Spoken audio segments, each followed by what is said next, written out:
ওম নমঃ শিবায়। আজ শ্রাবণ মাসের পঞ্চম সোমবার। সময় কিভাবে চলে যায়, এই মনে হলো শ্রাবণ মাস এলো, আর দেখতে দেখতে আজকে শ্রাবণ মাসের শেষ সোমবার। সময় কারোর জন্য দাঁড়ায় না, বয়ে চলে ঠিক নদীর মতন। আর এই চলমান সময়ের সাথে সাথে আমাদেরকেও চলতে হয়, থামতে নেই। নিজেকে নতুন করে গড়তে হয়, আর সেই শক্তি সাহস পাওয়া যায় একমাত্র ভগবানের সেবার মধ্য দিয়ে। আর এই শ্রাবণ থেকেই কিন্তু শুরু হয় চতুর্মাসের ব্রত। শ্রাবণ, ভাদ্র, আশ্বিন, কার্তিক, তোমরা অনেকেই জানো নিশ্চয়ই। আর যে কোনো ব্রত মাস প্রারম্ভে ভীষণ আনন্দ হয়, কিন্তু যখন সেই ব্রত মাসটি সমাপ্ত হতে থাকে তখনই ভীষণ দুঃখ হয়, যেমন আজ আমার মনে হচ্ছে। তবে জানো, আমি মনে করি ভক্তিতেই শক্তি। তুমি যদি মন দিয়ে ভক্তি করতে পারো তাহলে তুমি সব সময়ের জন্য আনন্দেই থাকবে। একটা সময় ছিল যখন শিব ঠাকুরের ব্রত করতে চাইলে মনে একটা ভয় চলে আসতো। মনে হতো তার অনেক নিয়ম, যদি না পারি নিষ্ঠা করে পুজো দিতে কী হবে।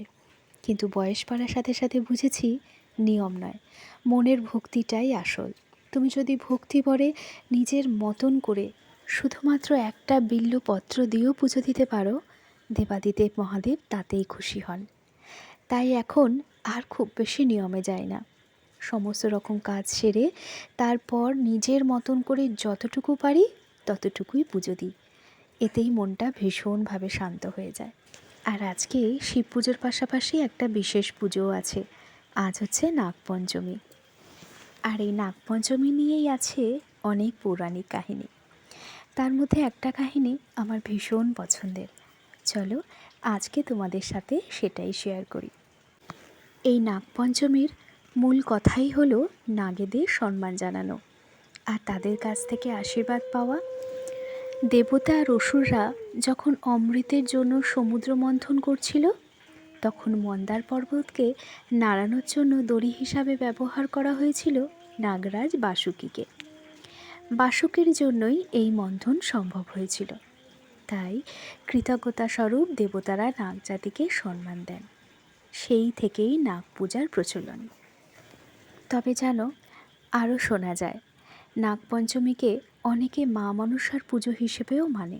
মনসা হলেন নাগেদের দেবী, তিনি শিবের মানসকন্যা। বাংলার শ্রাবণ মাস জুড়েই চলে এই মনসা পুজো।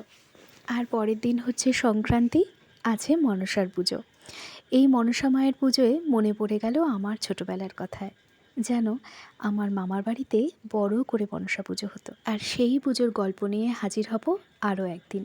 ভালো থেকো সবাই।